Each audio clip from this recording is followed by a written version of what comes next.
కుల వివక్ష వ్యతిరేక పోరాట సంఘం 1998 అక్టోబర్ 2న ఏర్పడింది.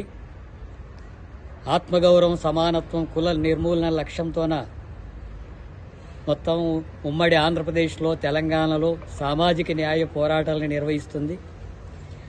స్వాతంత్రం వచ్చి 76 సంవత్సరాలు గడిచిపోయిన తర్వాత కూడా ఇప్పటికీ దళితులు, అంటరాంతరం, కుల వివక్ష, దాడులు, దౌర్జన్యాలు, హత్యాకాండలు, సాంఘిక బహిష్కరణలు, కుల దురంకార హత్యలు కొనసాగుతూనే ఉన్నాయి.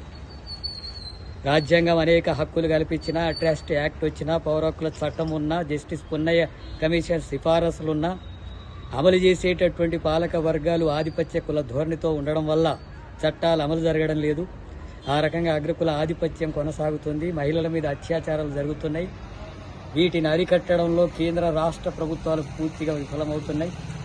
అలాగే ఆర్థిక సమానత్వం లేదు, బడ్జెట్లో వాటా అమలు జరగడం లేదు, రిజర్వేషన్లను సమగ్రంగా అమలు చేయడం లేదు, ఎస్సీ ఎస్టీ బ్యాక్లాగ్ పోస్టులు భర్తీ చేయడం లేదు, సంక్షేమ పథకాలకు నిధుల కోత విధిస్తున్నారు. దళితులకు సంబంధించినటువంటి సమస్యలు పరిష్కరించడంలో పూర్తిగా విఫలమవుతున్నాయి. ప్రధానంగా బీజేపీ అధికారులకు వచ్చిన తర్వాత దేశంలో దళితుల హక్కులు పూర్తిగా కాలరాయబడ్డాయి. దళితుల మీద దాడులు జరిగినటువంటి ఘటనల మీద కనీసం విచారణ లేనటువంటి దుస్థితి నెలకొన్నది. అట్లాగే ఎస్సీ ఎస్టీ సప్లాన్ అమలు జరగాలనేటటువంటి మార్గదర్శకాలని కేంద్ర ప్రభుత్వం అమలు చేయడం లేదు.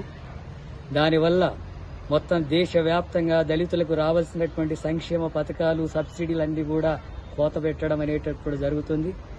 ఆర్థికంగా దిగజారిపోతున్నటువంటి పరిస్థితి ఉంది.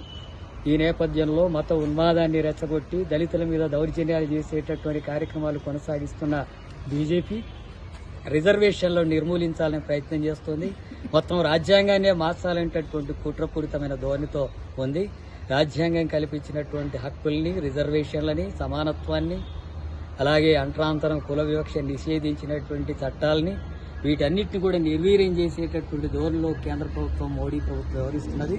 అందుకే బీజేపీ అధికారంలో ఉంటే సామాజిక న్యాయానికి గొడ్డలు పెట్టు లాంటిది ఆ ప్రభుత్వానికి వ్యతిరేకంగా దాన్ని గద్దె దించడం కోసం పెద్ద ఎత్తున సామాజిక న్యాయం కోరేటటువంటి శక్తులు, పూలే అంబేద్కర్ ఆశయాల్ని సాధించాలనేటటువంటి శక్తులంతా కూడా కేంద్ర ప్రభుత్వ ప్రజా వ్యతిరేక, సామాజిక వ్యతిరేక విధానాలకు వ్యతిరేకంగా పోరాటాన్ని కొనసాగించాలని, ఆ ప్రభుత్వాన్ని గద్దె దించేంత వరకు ఈ పోరాటాన్ని కొనసాగించాలని చెప్పి విజ్ఞప్తి చేస్తున్నారు.